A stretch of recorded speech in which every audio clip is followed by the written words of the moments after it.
Your mere presence was all that was required of you. They didn't appreciate your insight or see your spirit. They only wanted you because you were available. And then there's availability, that ingrained, subconscious urge to respond instantly, be there for those who would never reciprocate, no matter what. You saw the leash there. There was never love underneath the facade of connection. Power was at play. Loyalty, kindness, and goodness were what you believed you were doing. However, terror lay beneath that friendliness. Anxiety when I'm on my own. To be misunderstood is to fear. Dread of being abandoned. In the rear. But I'll tell you something that most people would rather keep to themselves. You were unimportant to them. Their access was made advantage of by them. Everything changes when you step back, not because you're angry or resentful, but because you need clarity. Simply put, people adore you when you're not yourself. What you do for them is really loved by them. When action halts, then the truth emerges. That stillness isn't devoid of meaning. It's surprising. Not at that distance. There's no dirt. Since the mayhem and din cease to exist once you cease to be accessible to it, the others who merely show up to eat, you begin to make yourself available. That was where it all begins. They say it's self-centered. According to them, you've evolved. In dysfunctional systems, availability is more like currency than affection. As if it didn't cost you a thing, they were trading in your time, energy, and emotional labor.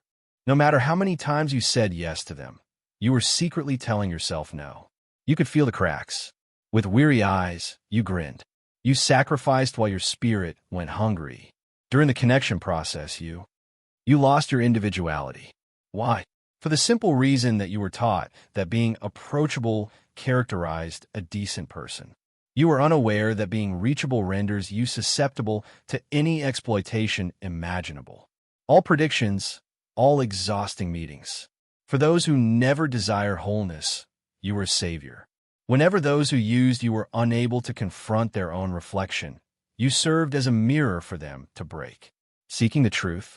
Listen up, folks. Nobody wants your level of depth. As long as you remain silent, they will be satisfied. Plus, when you talk like an established authority figure, you start to come across as dangerous. Well then, there is a tipping point in every person's mental health when their inner voice stops speaking. There will be no more gratuities. Fitting in is a thing of the past. Say goodbye to justifying your value. Jung referred to it as individuation. The liberation from the masks you wore to stay alive, the reintegration into your own identity. And here you are again. You can no longer take calls from those who only contact you while they are in the midst of a crisis. The companion that vanishes from your life is no longer accessible, at your beck and call. The you who groveled for permission in the past is no longer accessible. You were never that version before. This survival mechanism, a mask, a program, or both, emerged from an environment that frowns upon honesty and favors conformity. No longer, though.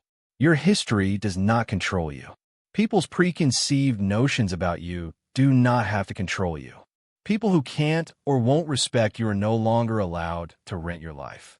You can cut off energy loss when you cease being accessible. Furthermore, in cases where electrical repairs the leak and restores power, power remains silent. Neither does it pursue. It is not gullible. Being there without making excuses is power. It's the expression on your face when you tell them, I don't do that anymore. It's the distance between your limits and their demands.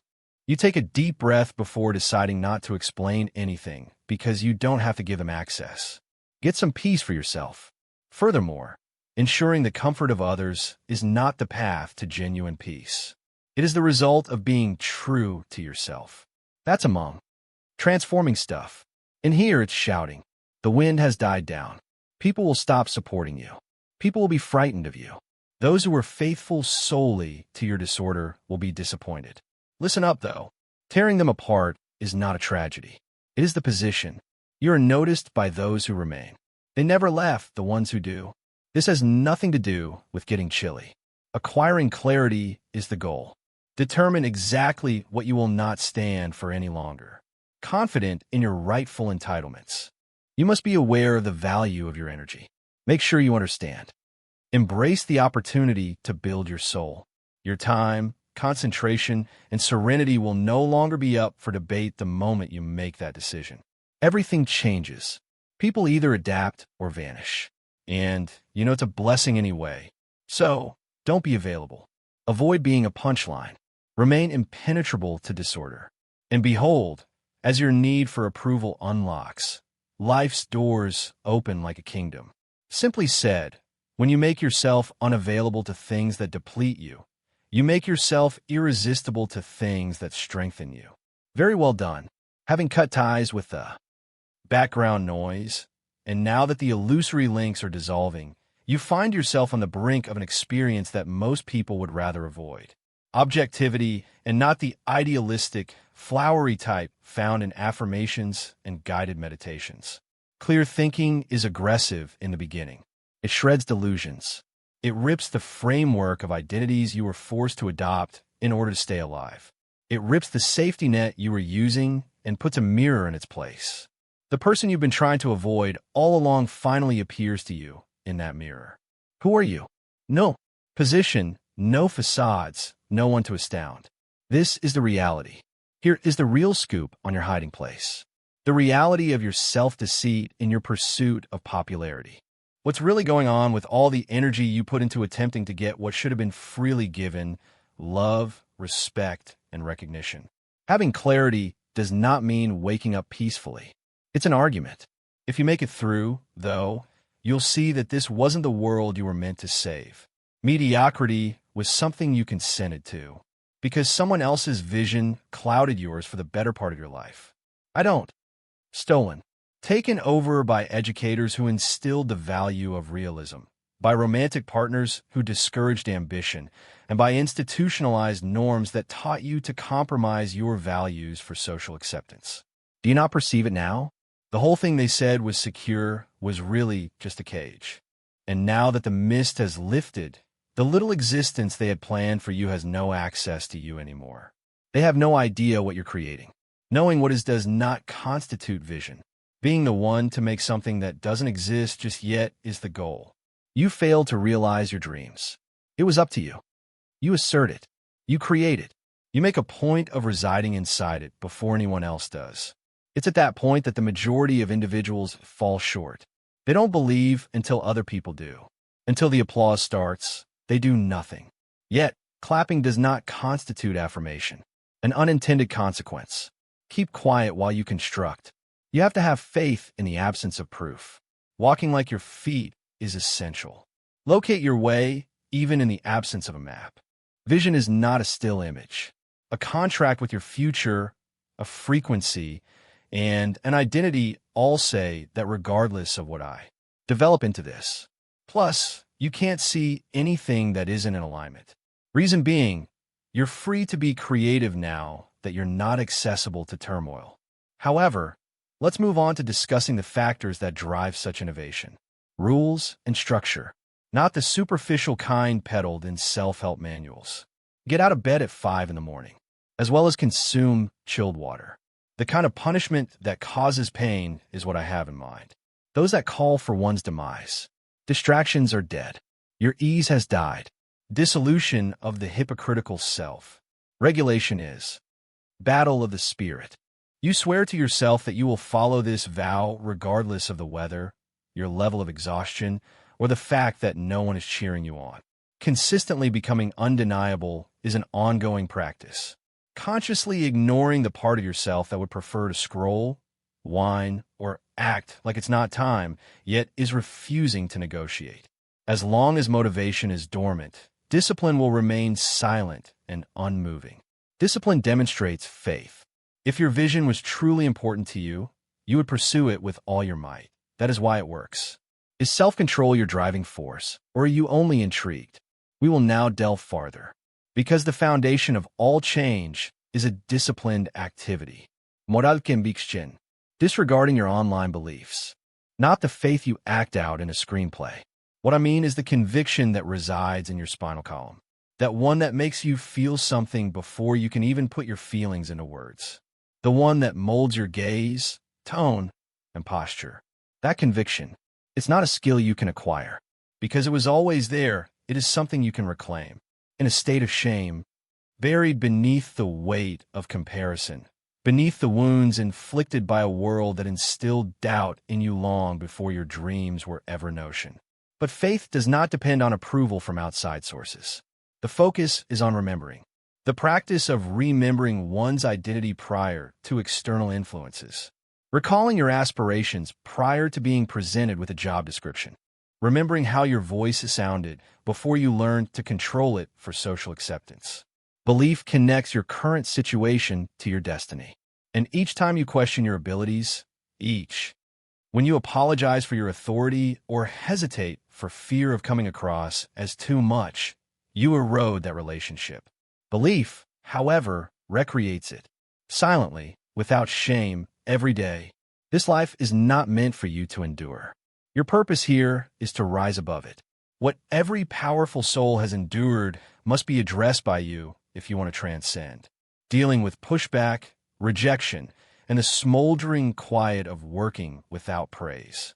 The majority of individuals plummet here. Simplicity is what they desire.